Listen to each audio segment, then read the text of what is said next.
Welcome to this Bonds Explained video. Patrick Gordon, Senior Investment Strategist and Partner of Killing & Co, is going to talk to us about bonds and why you may want to consider investing in them. So Patrick, what are bonds and how do they differ from shares? Well, Sophie, bonds, which are sometimes referred to as fixed income or fixed interest securities, are used by governments, companies or other organisations to borrow money. For the purposes of our illustration today, let's assume that the entity borrowing the money is a company, and the bonds issued are therefore corporate bonds. The bond that is being issued by the company is essentially an IOU, indicating that the company has borrowed money from the investor. In return for this loan, the company will pay the investor, known as the bondholder, periodic interest payments, typically once or twice a year. At the end of the loan period, the company repays the investor the face value of the bond. So bondholders are creditors of the company, unlike shareholders who are part owners of a company. As creditors, bondholders don't typically have voting rights in the company and usually won't participate in the company's profits. But bondholders are entitled to receive their interest payments before ordinary shareholders get dividends. And in the event of bankruptcy, bondholders have a claim upon the assets of the company ahead of the shareholders. You said there that the investor is known as the bondholder. What other terminology do I need to understand in relation to bonds? Let's take an example. Firstly, the company borrowing the money is referred to as the issuer of the bond, in this case Tesco. The interest rate that the issuer will pay the bondholder is known as the coupon, typically expressed as an annual percentage rate, 5.5% in our example. The end of the loan term, or date on which the borrowed money will be repaid, is known as the maturity date or the redemption date, 2019 here. So what do we need to consider when buying a bond? It's key to understand a bond's price and its yield, and the relationship between the two. Bond prices are quoted in relation to 100, or a percentage of the bond's face value. As the income is fixed, the price has to move to make the bond attractive to buyers. Depending on the timing of the purchase and demand for a bond, an investor may pay a price above or below its face value. Remember that at maturity, the amount repaid by the issuer is normally the face value of the bond. In other words, 100 or 100% of the face value. Therefore, as the bond approaches maturity, its price will approach 100. This means that under normal circumstances, if you bought the bond at a discount to face value, in other words, below 100, you would achieve a capital gain if you held the bond to maturity.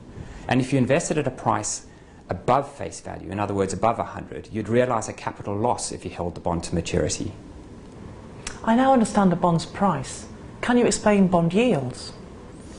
Okay, let's use an example and introduce two measures of yield, the income yield and the yield to maturity. Consider a fixed coupon bond with the following features: a face value of 100, a coupon of 6%, and a maturity of 10 years. An investor in this bond will receive £6 of interest, which is the coupon, for every £100 invested, each year for 10 years. Thus, for a £10,000 nominal investment, the bondholder would receive £600 a year in interest. And if the bond is held to maturity and the issuer does not default, in 10 years' time the bondholder would get back the £10,000 invested, in other words, the 100% of the face value. The income yield in the case of this bond is 6% when the bond trades at face value, or at 100. This is the income generated by the bond, which is the £6, divided by the bond's price, which at face value is 100. But as a bond does not always trade at its face value, while the amount of interest is fixed, a deviation in the price of the bond from 100 will alter the income yield of the bond. Let's assume the price of the bond was to fall to 80. The income yield then would rise to 7.5%. Conversely, if the bond was to trade at a premium, let's say the price rose to 120, then the income yield would fall to 5%. But this only takes into account the income you receive. You should also consider the impact of the capital gain or loss on the bond. Known as yield to maturity or the gross redemption yield, this is the most commonly used yield for comparing bonds, and it estimates the total annual return an investor would receive from buying the bond at a particular price and holding it until maturity. It takes into account the interest income received as well as the effect of any capital gain or loss from holding the bond until maturity. To illustrate, let's return to our 6% coupon bond maturing in 10 years' time. To the income yield, which we have already calculated, we need to add the yearly percentage capital gain or subtract the yearly percentage capital loss to arrive at our yield to maturity. So at 80, the yield increases to approximately 10%, and at 120, it falls to approximately 3.3%. So if the price of the bond falls, the yield increases, and if the price of the bond rises, the yield falls. In other words, there's an inverse relationship between the price of the bond and its yield. Is there anything else to consider that changes the price of a bond? Yes, as with all investments, investing in bonds involves accepting a level of risk. One of the key influences on a bond's price is a change in interest rates, which is often linked to shifts in inflation expectations. If interest rates are expected to increase, then companies may have to issue bonds with higher coupons to attract investors. This would lessen the demand for existing bonds with lower coupons, leading to lower prices. The reverse would also hold. So simply, our 6% bond starts to look unattractive if interest rates rise, and the company needs to issue bonds with higher coupons, for example 8%. Finally, can you summarise why investors should consider investing in bonds? Well, Sophie, they may be particularly attractive for those seeking a relatively reliable income stream, and those who feel uncomfortable with the higher volatility typically associated with some other asset classes such as equities.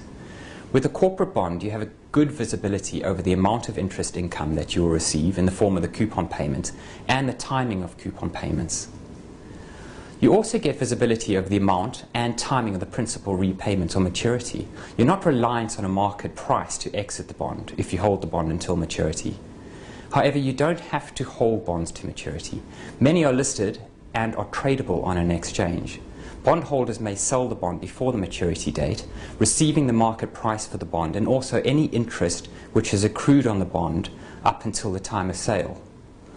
If bonds have 5 years plus to maturity when purchased, they can also be held within an ISA, and the gross interest is not taxed. Bonds can also usually be held within a SIPP.